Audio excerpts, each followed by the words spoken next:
시청자 여러분 안녕하십니까? 헬로티비 뉴스 시작합니다. 코로나19 자가격리 위반에 대한 법원의 첫 선고가 나왔습니다. 법원은 자가격리 중 2번에 걸쳐 무단 이탈한 남성에게 징역 4월의 실형을 선고했는데요.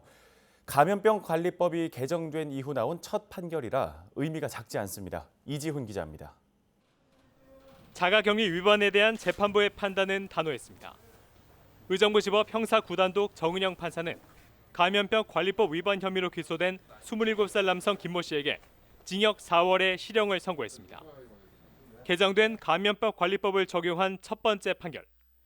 과거인 자가격리 수칙을 위반해도 최고형이 벌금 300만 원에 그쳤지만 지난달 5일부터는 1년 이하의 징역 또는 1,000만 원 이하의 벌금에 처할 수 있겠습니다. 김 씨는 지난달 코로나19 집단 감염이 발생한 의정부 성모병원에 입원했다 퇴원하면서 자가격리 통보를 받았습니다. 그런데 김 씨는 자가격리 해제를 이틀 앞두고 집을 나와 공원과 사우나, 편의점 등을 돌아다니다 경찰에 붙잡혔습니다. 이후 양주의 한 임시보호시설에 격리된 뒤에도 또다시 무단 이탈. 다행히 코로나19 음성 판정을 받았지만 방역당국은 물론 시민들을 바짝 긴장하게 했습니다. 재판부는 피고인이 자가격리 됐을 당시 의정부 내 코로나19 감염 확산이 심각했음에도 2번에 걸쳐 무단 이탈을 한 점, 또 사람들이 많이 모이는 다중이용시설을 방문한 점을 봐 죄질이 매우 불량해 엄정한 처벌이 필요하다고 밝혔습니다. 재판부는 또 김 씨가 오랜 자가격리로 답답함을 느꼈다고 진술했지만 이를 이유로 격리 조치를 위반해선 안 된다고 강조했습니다. 판결 이후 김 씨의 어머니는 항소하겠다고 밝혔습니다. 잘했다는 건 정말 아니에요. 그렇지만 이 젊은 애를 여기서 이렇게 문 건드리면 애가 앞으로 살 능력이 없잖아요. 잘했다는 게 아니에요. 그렇지만 26일 기준 전국의 코로나19 자가격리자는 3만 3천여 명. 자가격리 위반에 대해 경찰이 이미 한 차례 경고한 데다 법원도 실형을 선고한 만큼 자가격리자의 경각심은 높아질 것으로 보입니다. 헬로티비 뉴스 이지훈입니다. 고등학교 3학년에 이어 유치원생과 초등학교 저학년 등교가 시작됐습니다. 어린 학생들을 학교에 보낸 부모들은 최근 초등생 확진자가 나오면서 걱정이 이만저만이 아닌데요. 일부 학교에서는 등교 인원을 조정하고 거리 두기를 철저히 지키는 등 바이러스 차단에 총력을 기울이고 있습니다. 김호 기자가 취재했습니다. 의정부의 한 초등학교 앞 마스크를 낀 어린 학생들이 엄마 손을 잡고 하나 둘 등굣길에 나섭니다. 코로나19로 부모들의 학교 출입이 차단되면서 교문 앞에서 아쉬운 작별을 합니다. 일부 지역에서 초등생 확진자가 나오면서 어린 학생을 학교에 보내는 부모들의 마음은 무겁기만 합니다. 저학년이니까 아무래도 청결에 좀 잘 신경을 쓸 수 있을까 스스로 그게 제일 걱정이죠. 아무래도 괴질 때문에 제일 크게 좀 요즘에 걱정이에요. 거리를 조금 친구들하고 좀 두고 손 잘 씻으라고. 학교에 들어선 아이들은 일정한 간격을 둔 채 교실로 향합니다. 선생님과 만나기 전 발열 점검은 필수. 특별한 이상이 없으면 선생님들과 반가운 인사를 나눕니다. 안녕하세요. 자, 마스크 올리자. 코까지 다 올리자. 아유, 잘한다. 여기 몇 반이에요? 4반이면 여기 2층으로 올라가야 돼. 2층 올라가서 식당 앞에. 교실에서도 마스크 착용은 계속됩니다. 감염을 피하기 위해 책상도 한 줄 앉기로 배치했습니다. 특히 이 학교에서는 학생들의 접촉을 줄이기 위해 2학년과 4학년, 6학년은 월요일과 수요일에, 1학년과 3학년은 화요일과 목요일에만 등교하기로 했습니다. 또 같은 학년도 홀수 번호와 짝수 번호로 나눠 절반씩 격주로 등교하는 등 등교 인원을 최소화했습니다.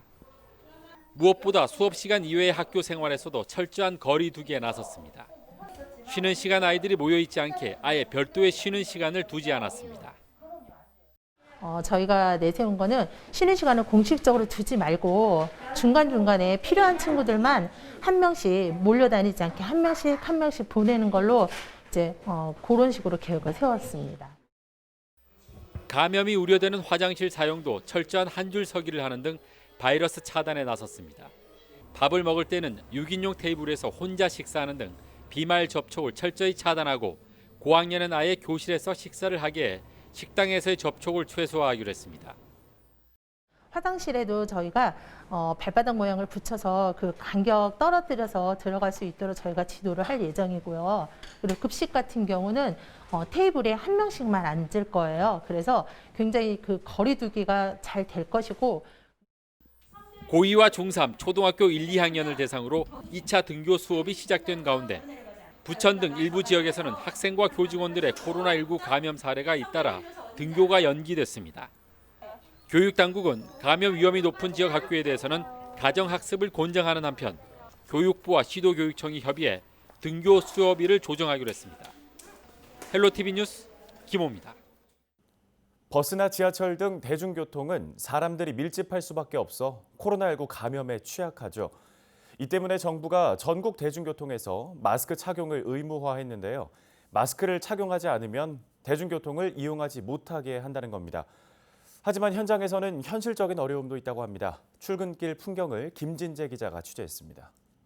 저 아저씨 마스크 착용해 주세요. 마스크 착용을 해주셔야 돼요. 마스크를 착용하지 않은 승객이 버스에 오르자 버스 기사가 마스크를 착용하라고 이야기합니다. 이어 마스크를 착용하지 않으면 탑승할 수 없다고 설명합니다.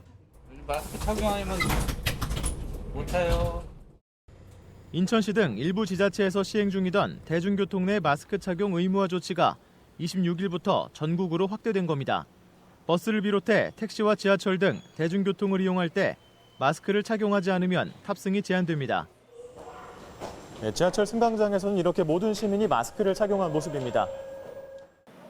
마스크 의무화 조치에 대중교통기사와 시민들은 반기는 분위기입니다. 좋은 제도인 것 같아요. 마스크 착용이 필수인 만큼 착용 안 하면 이런 대중교통 이용 못하는 게 맞는 것 같아요. 이게 마스크가 있어야 모든 다른 사람들도 이제 안전한 거고 하니까 필요하다고 생각해요. 좋게 생각하죠. 그렇지 안 쓰고 탄 사람이 엄청 많다고. 근데 그 사람들 안 태운다면 좋지 뭐. 하지만 현장에서는 고충도 있습니다.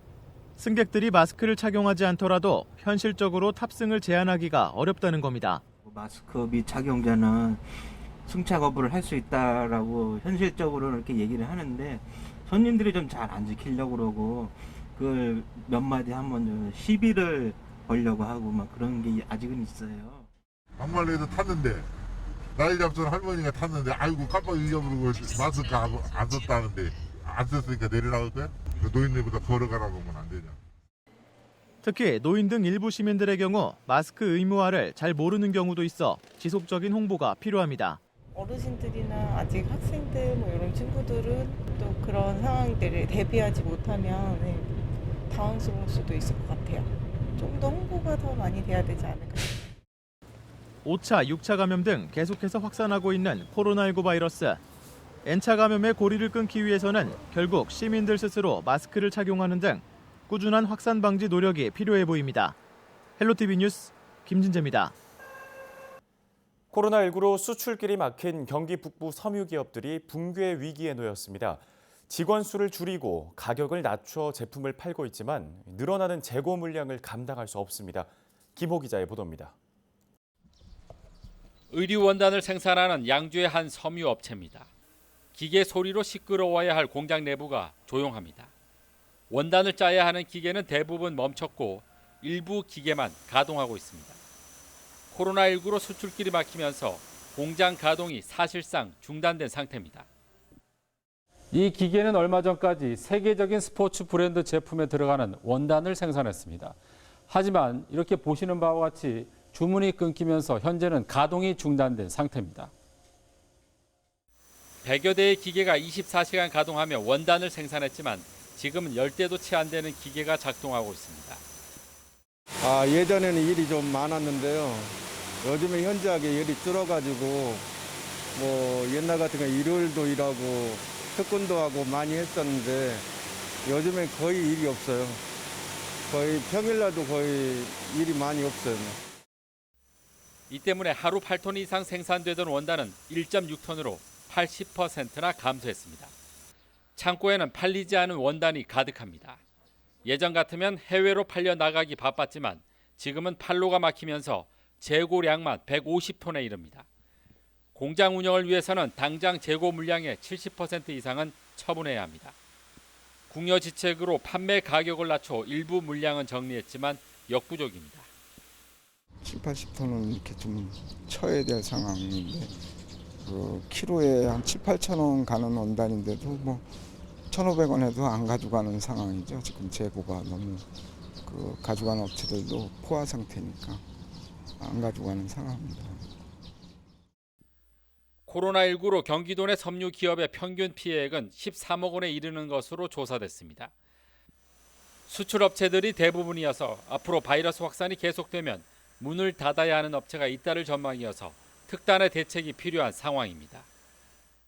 정부의 어쨌든 정책 자금이 좀 필요할 것 같고요. 그리고 코로나19 사태 이후에 비대면 서비스를 뭐 기업과 기업 간의 거래, 기업과 소비자 간의 거래에 대한 비대면 서비스가 활성화되어야 된다고 생각합니다. 국내 최고의 섬유업체가 위치한 경기 북부 지역. 코로나19가 장기화 조짐을 보이면서 산업 자체가 붕괴될 위기에 빠졌습니다. 헬로티비 뉴스 김호입니다. 코로나19가 확산된 이후 사회적 거리 두기를 실천하면서 바깥 활동을 할 수 있는 드라이브스루 방식이 곳곳으로 확대됐는데요. 경기도에서는 우수한 농산물을 저렴한 가격에 살 수 있는 드라이브스루 장터가 열리고 있습니다. 김태희 기자의 보도입니다. 사과, 쌀, 농산물 꾸러미 등이 진열되어 있는 부스 앞으로 차들이 줄지어 들어옵니다. 운전자는 차량에서 내리지 않고 주문서를 작성합니다. 마스크를 쓴 직원들이 주문받은 물건을 차에 싣습니다.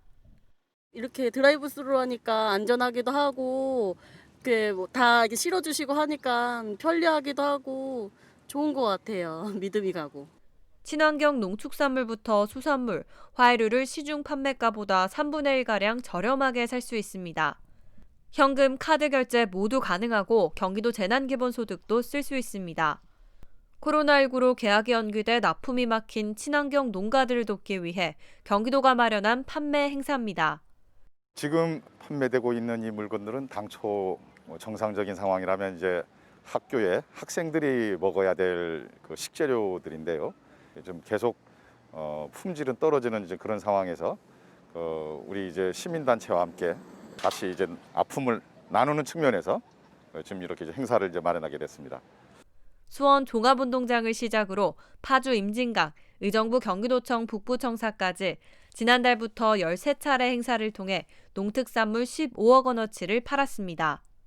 지금 한 달 반 됐습니다. 총 13번의, 그러니까 13곳에서 드라이브스루 방식으로 농산 판매를 이어가고 있습니다. 대략 14억에서 15억 원 정도의 매출입니다. 도는 이번 주 토요일 파주 임진각에서도 드라이브스루 농산물 판매를 이어갈 예정입니다. 경기줄TV 김태희입니다.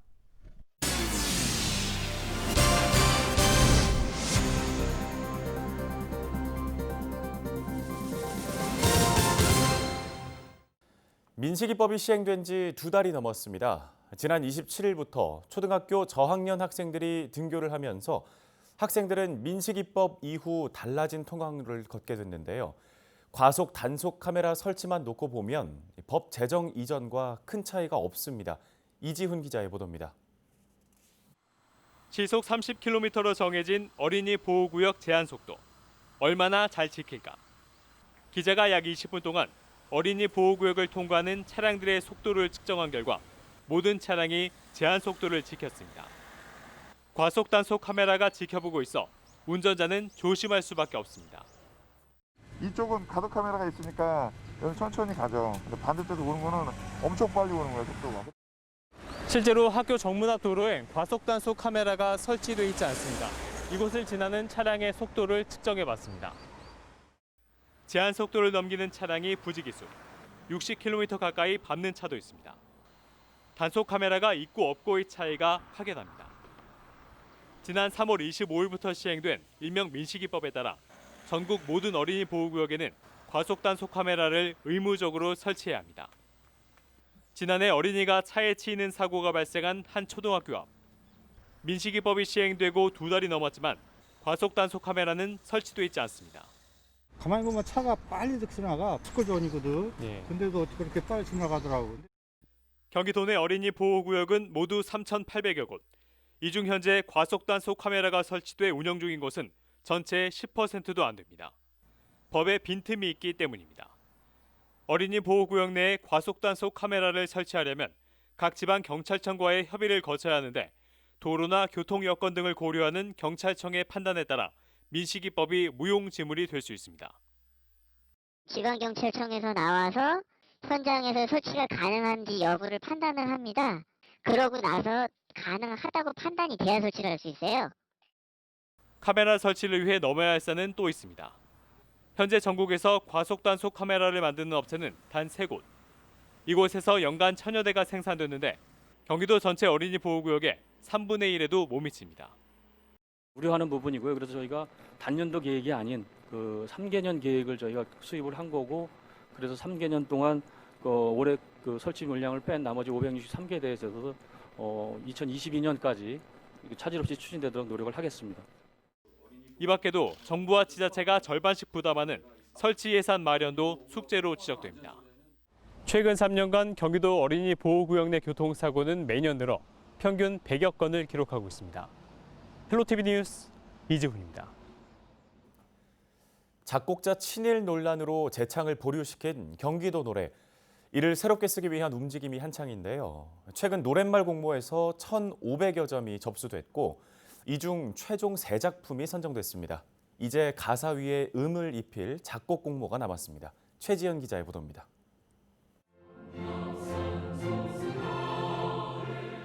수십 년 경기도를 대표하는 노래로 불려왔던 경기도가 이흥렬이란 작곡가가 만들었는데 친일 논란에 휩싸인 인물입니다.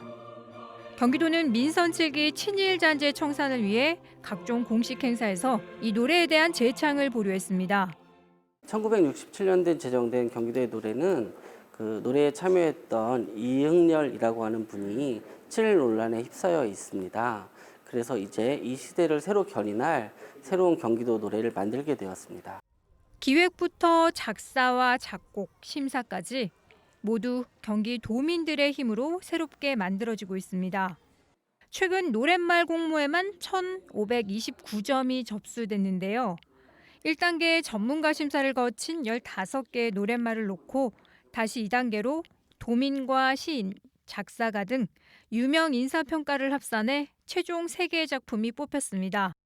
보통 관에서 만든 노래는 군가풍으로 이렇게 딱딱한 노래들이 많은데 또 행사에 쓰이는 행사 목적으로 쓰이는 노래들이 많은데 이번에 경기도에서 그 새로운 노래를 만들 때는 정말 그 경기도 도민들이 이 콧노래로 콧소리로 흥얼흥얼 할 수 있는 그러니까 늘 이렇게 붙이고 사는 도민들이 몸에 붙이고 사는 그런 노래가 됐으면 좋겠다 이런 생각이 있어요. 경기도 여론조사 홈페이지에서는 마치 오디션처럼 16일간 도민들이 점수를 매겼는데 1,800여 명이 참여했습니다. 경기도는 새로운 경기도 노래의 노랫말을 공개하고 바로 작곡 공모에 들어갔습니다. 이 역시 누구나 참여할 수 있습니다. 3작품 중 하나를 선택해 1, 2절 후렴을 포함한 약 3분 분량의 노래를 만들면 되고 접수 마감은 오는 9월 28일까지입니다. 경기지TV 최지연입니다. 경기도가 경기 동북부 군부대 접경 지역에 32억 원을 들여 각종 지원 사업을 벌입니다. 지원 대상 시군은 연천군과 가평군, 동두천시, 포천시, 김포시 등 6개 시군입니다. 경기도는 이들 지역에 도로 정비와 각종 안전시설 확충, 교량 보수 등 총 26개 사업을 진행할 계획인데요. 이번 지원 사업은 특별한 희생에는 특별한 보상을 해야 한다는 차원에서 이루어진 것으로 경기도는 지난 2017년 관련 조례를 제정해 군부대 접경 지역에 각종 지원 사업을 벌이고 있습니다. 경기도가 도민 정책 반영을 위해 온라인 여론조사 신규 패널을 모집합니다. 모집 기간은 다음 달 24일까지이며 경기도와 서울, 인천에 거주하는 만 14세 이상 주민이면 누구나 참여할 수 있습니다. 경기도 온라인 여론조사 홈페이지에 가입하면 패널로 활동할 수 있고 여론조사가 시작되면 이메일과 휴대전화, 문자로 조사 내용이 통보됩니다. 헬로티비 뉴스는 언제나 지역 주민 여러분 곁에 있겠습니다. 함께해 주신 여러분 고맙습니다.